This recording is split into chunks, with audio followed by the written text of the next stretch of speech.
අයිබෝන් සුබ දවසක් සියලු දෙනාට. ඉතින් මේ වෙනකොට අපි කතා කරන්න ඕනේ මේ රටේ මොවුන් කැමර දීපු දේවල් මොනවද කියලා. මේ දේශපාලන කණ්ඩායම. දැන් ඇත්තෙම වංචාව දූෂණ නැවත මේ රට තුල ගොඩනගෙනවා නම් සංවර්ධනය වෙනවා නම් ඒ සඳහා නම් ආධාර අනුබල උදව් උපකාර මං හිතන්නේ මේ රටට අවශ්‍ය වෙන දේශපාලන කණ්ඩායම අලුතෙන්ම එන්න ඕනි කියලා මම යෝජනා කරනවා. ඒක හේතුව තමයි ඔබ දන්නා රුක්ෂණ අපේ ඒ වෛද්‍යතුමා පහුගිය කාලේ රටේ වෙච්ච දැවැන්ත බෙහෙත් වංචා සම්බන්ධව පෙන්වලා දුන්නා.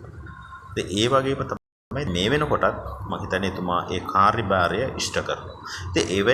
එවැනි වෛද්‍යවරයෙක් එතුමාගේ කාර්යභාරය හරියට ඉෂ්ට කරනකොට වැඩ තහනමට ලක් වෙනවා නම් මම හිතන්නේ අපි දෙපාරක් මේ රටේ මේ දේශපාලන තන්ත්‍රය ගැන ජනතාව හැටියට අපි මීට වැඩිය කතා කරන්න ඕනේ. ඒක හේතුව තමයි තාවක් දූෂණයක් අක්‍රමිකතාවක් කරන නිලධාරී රජයේ බැඳී ඉන්නවා.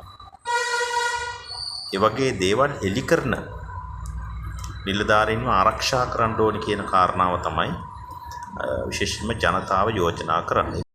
ඒකේ මතය මොකද එවැනි පුච්කලය මේ රටේ විවිධ ක්ෂේත්‍රවල ඉන්නවා. මම හිතන්නේ ඒ රටට තවත් ශක්තියක් වෙනවා මේ වංචාව දූෂණය නැති කරන්න.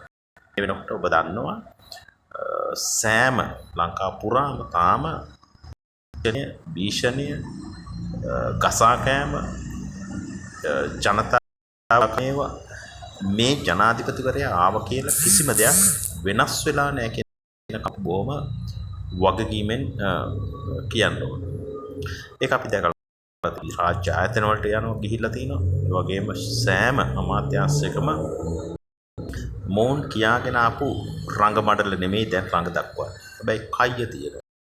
ඒලාවන ඔබ අප මීට වැඩිය මේ රටට ආදරය කරන මතු පරපුරට අලුත් දේශපාලන දැක්මක් ගේන කණ්ඩායමක් හැටියට යුග පුරුෂයෙක් හැටියට තමයි මම රුක්ෂාන් බෙල්ලන මහත්මයා දකින්න. මොකද මම එතුමත් එක්ක පහුගිය කාලේ ඔය තිවිච්ච බෙහෙත් වංචාව සම්බන්ධව අපි පාරට බහැලා කැමර දීලා ඒ අවශ්‍ය අත්අඩංගුවට ගත්තා.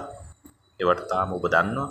ඒ නිසා ඇත්තෙම එවැනි නිලධාරී එවැනි වෛද්‍යවරු අපි ආරක්ෂා කරන්න ඕන අපේ රටේ මෙවැනි දේවල් නවත්ත ගන්න. ඉතින් ඒ නිසා අපි යෝජනා කරමු ජනතාව යෝජනා කරන්න ඕනේ ඇත්තෙන්ම රටේ පාලන තන්ත්‍රය මීට වැඩිය මොන විදියටද මොන ආකාරයටද හැසිරෙන්න ඕනේ කියන කාරණාව. ඒ නිසා මේ රටේ ජනතාව දැනුමත් බුද්ධිමත් ඉදිරියට තව තවත් බුද්ධිමත් වෙයි. ඉතින් අපි ජනතාවට කියනවා මේක ඔබේ රට.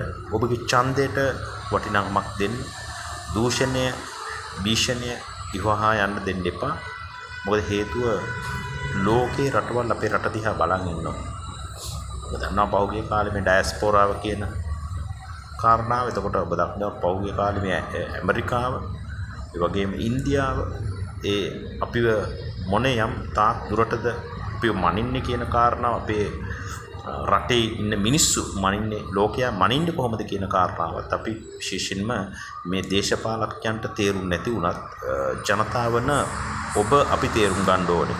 ඒ නිසා අපි ඉදිරියේදී මේ සඳහා මේ රටේ නැවතත් මේ ඉතා කුඩා කණ්ඩායම් වලට ඕන විදියට නෙමෙයි ඉන් එහාට ගිහපු දැවැන්ත වැඩ පිළිවෙල මේ රටට අවශ්‍ය වෙනවා කියන කාරණාව තමයි විශේෂ මම යෝජනා කරන්නේ. එහෙනම් බොහොම ස්තුතියි සියලු දෙනාටම. අපි ඉදිරියේදී මේ නිවහල් මානසිකත්වයෙන් පිරුණු රටක් ගොඩනගමු. මොකද මේ මානසිකත්වයෙන් මිදිලා ඕනේ ජනතාව. එතකොට තමයි රට සෞභාග්‍ය සංවර්ධනය කරා යොමු කෙන්නේ කියන කාරණාව විශේෂයෙන් මම සිපත් කරනවා. බොහොම ස්තුතියි සියලු දෙනාට.